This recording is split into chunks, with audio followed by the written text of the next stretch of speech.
Zemūdens medības nakts laikā. Nu, tālāk izskatās ūdens diezgan tīrs, es teikšu. Man liekas, pēdējā reize, kad mēs bijām te vasarā, tad bija daudz netīrāks. Es tur redzu arī kaut kādu mazu zivtiņu, tā kā cerams, ka tā ir pozitīva zīme. Ārā ir +8, +9 grādi, man liekas diezgan silts, bet man ir 10 mm tērps līdzi. Tā kā es parādīšu arī, ko es esmu paņēmis.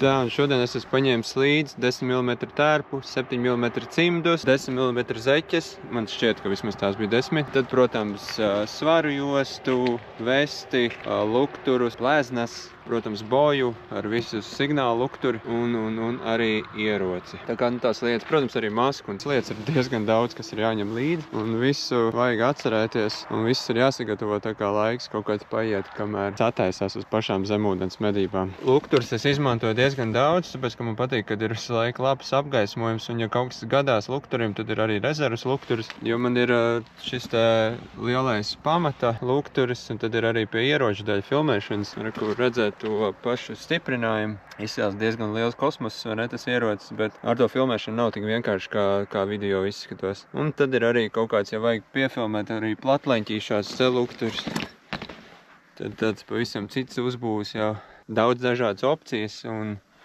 tas patiešām nodara. Tā, es sataisījos. Sadaļķoju ūdeni. Īstenībā jūt, ka ūdens ir augsts, lampiņa deg, un es dodos tad iekšā. Un kā sākumā salielīju savus lukturus, tā arī sākās problēmas, tikko es iegāju ūdenī.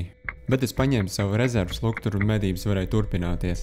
Līdzekļi šajā naktī man bija prioritārais mērķis, un viņas patiešām arī bija daudz, bet negāja tik viegli, jūs redzēsiet tālāk. Tā kā līdzekļi līdz šim brīdim bija diezgan maziņas, es noskatīju citu mērķi. Un ar precīzu šāvienu līnijas bija mans bez liekām kustībām. Līņas svars bija 600 grami, un es domāju, ka tas bija ļoti labs vakara iesākums.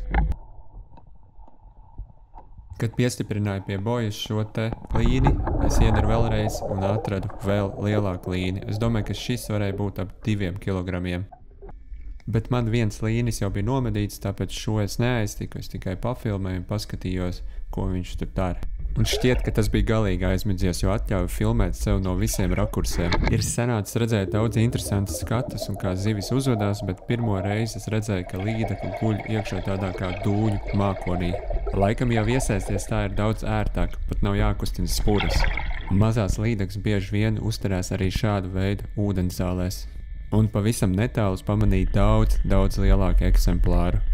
Un es patiešām nesapratu, kā es varēju netrāpīt, jo izskatījās, ka viss ir taisni, viss ir labi, bet skatoties atkārtojumā varēja redzēt, ka tā līdeka nedaudz pakustējās. Redzot iepriekšējos kadrus, jūs domājat, ka varbūt līģi nemūk, bet kā varat redzēt šeit, viņi mūk un arī ļoti ātri.